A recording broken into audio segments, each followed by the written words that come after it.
大家好，欢迎来到神性空间。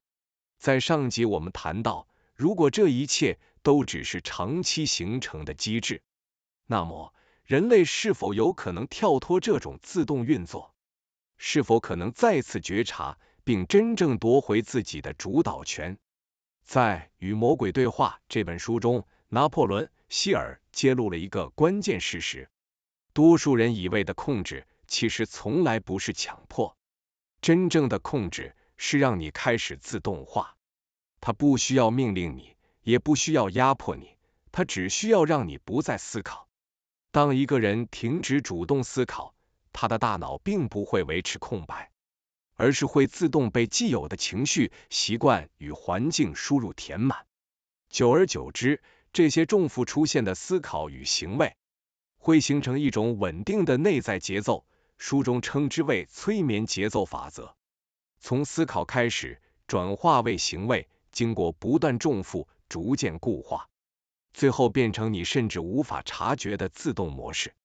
这就是为什么多数人并不是被谁控制，而是在无意识中反复活在同一套模式里。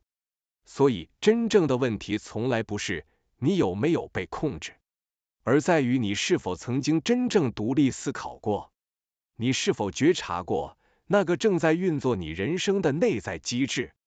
也正因如此，魔鬼最害怕的从来不是你变得善良，而是你开始觉醒。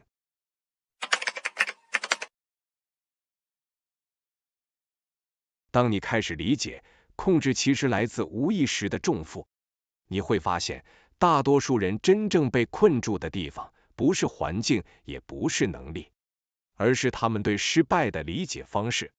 在《与魔鬼对话》中，拿破仑·希尔区分了两种完全不同的人。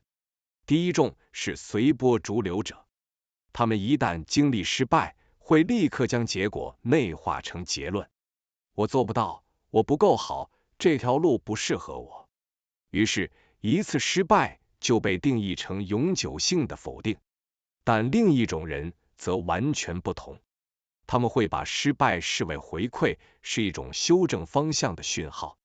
对他们来说，失败不是终点，而是调整的起点。这就是所谓的暂时性失败。关键在于，失败本身不会摧毁你，会摧毁你的是你对失败的解读方式。也正因如此，并不是所有人都会被失败打败，只有那些不再思考的人才会被打败。拿破仑·希尔进一步提出一个非常核心的观点：每一个失败之中都隐含着等价的机会种子。这一点与美国思想家爱默生所提出的补偿法则高度一致。在任何失去之中，必然潜藏着某种形式的补偿。从更宏观的角度来看，这其实也对应到宇宙二元对立的平衡结构。得与失，顺境与逆境从来不是对立，而是同一体系中的两个面向。但问题在于，这个机会不是自动显现的，它只会被那些愿意保持清醒、持续思考的人所看见。当一个人经历重大挫败，甚至陷入前所未有的低谷时，其实正是既有认知结构被重塑的时刻。在这种状态下，人反而更有机会去接触到更深层的自我。拿破仑·希尔称它为另我，现代语言则称它为高我或内在的意识本体。这个高我可以连接宇宙无限智慧的宝库，使你觉醒并且意识清明。但这里有一个分水岭：如果一个人习惯负面思考，或甚至不思考，全然被情绪牵着走，那么挫败只会让他进一步陷入自我否定，甚至一蹶不振，不会有任何机会觉察到高我。但如果一个人具备独立且正面思考的能力，那么同样的挫败反而可能成为他重新建构内在模式的契机。而且你不一定需要等到极端的痛苦才有机会接触这个层次。当你长时间保持觉察，专注当下，甚至透过冥想与持续的自我观察，你同样可以逐步接近那个更高维度的意识状态。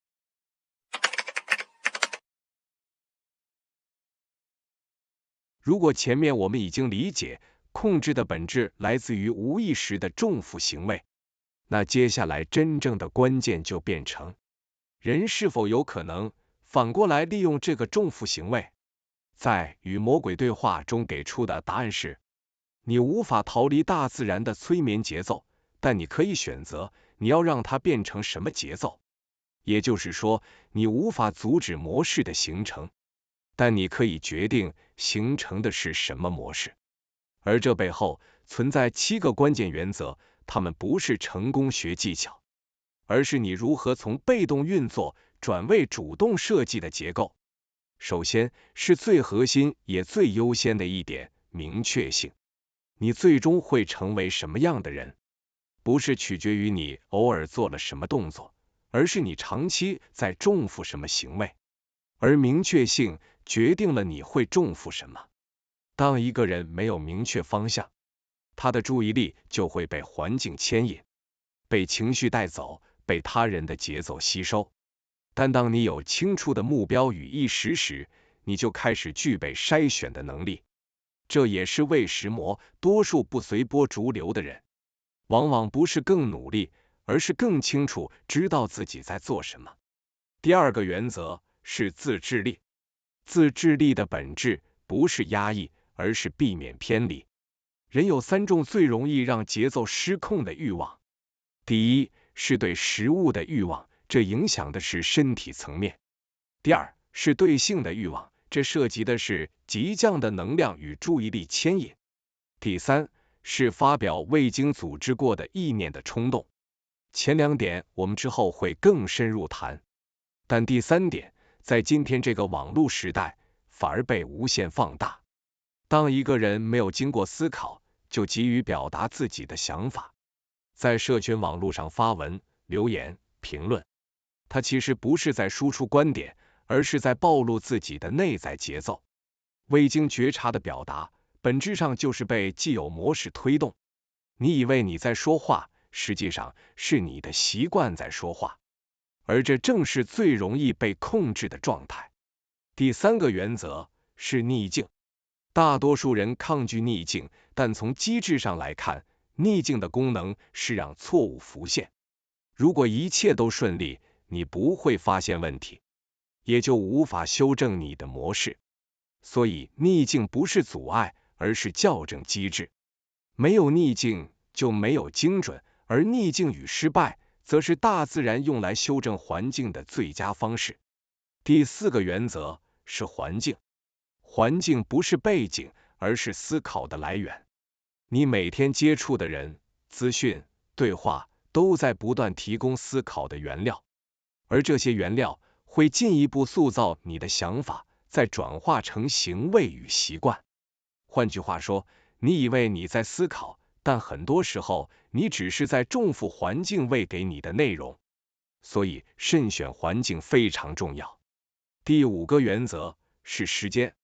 很多人以为时间会让一切改变，但事实是，时间不会改变你，正面思考才会。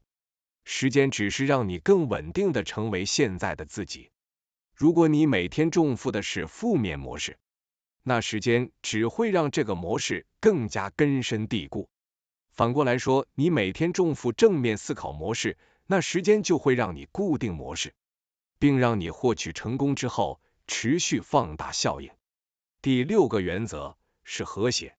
当你的内在状态、外在环境与人际关系一致时，这种一致性会强化你的节奏，使模式更稳定。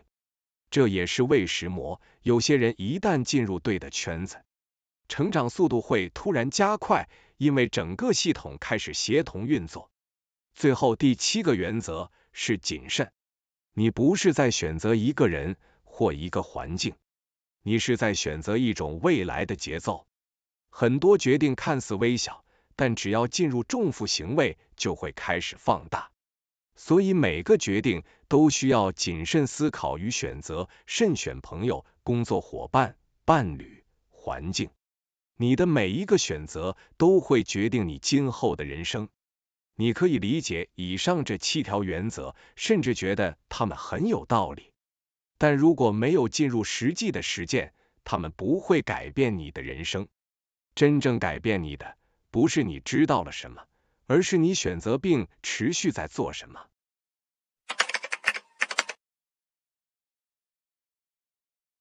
如果我们把前面的催眠节奏与7大原则再往更深一层看，就会发现它其实与你所理解的显化机制是可以对接的。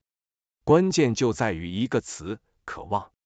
在与魔鬼对话的脉络中，真正会被强化的，从来不是随机的念头，而是那些带有强度的注意力。换句话说，渴望的本质不是想要，而是带有能量的专注方向。而催眠节奏会优先强化这种高情绪频率的内容。这也就意味着，不是所有念头都会变成现实，只有被强化的念头才会成为实相。这样的念头本身带有一种来自内在深层潜意识的确信，就像是你已经知道结果是什么，而毫不犹豫地往前进。当你反复带着这种念头去思考明确性目标，你其实正在训练你的潜意识。这里有一点要注意，催眠节奏法则不会管你的念头是正面或负面。当你内心深处的潜意识充满恐惧等负面念头，它也会优先强化你的负面念头，最后吸引众多负面的现实。这一点与本频道建立的显化模型是高度一致的。当注意力长时间聚焦，并伴随情绪强度时，潜意识会被重塑，频率开始稳定，共识性开始出现，最终透过共振的方式，让对应的现实逐渐浮现。拿破仑·希尔在书中提出令我这个概念，那是一种超越表层意识的内在层次，可以连接到一种更高的宇宙智慧来源。如果用现代语言来说，你可以把它理解为朵洛丽丝·坎南提过的无限潜意识。他在著作中提到，人类的意识并不局限于个体本身，而是可以连接到更大的宇宙资讯场域。拿破仑·希尔称它为无限智慧。本频道将它定义为一种更高维度的神性意识场。而当一个人开始有意识地选择自己的注意力，并且持续以情绪强度去强化某个方向时，它不只是改变思考模式，而是在逐步重塑那个更深层的潜意识结构。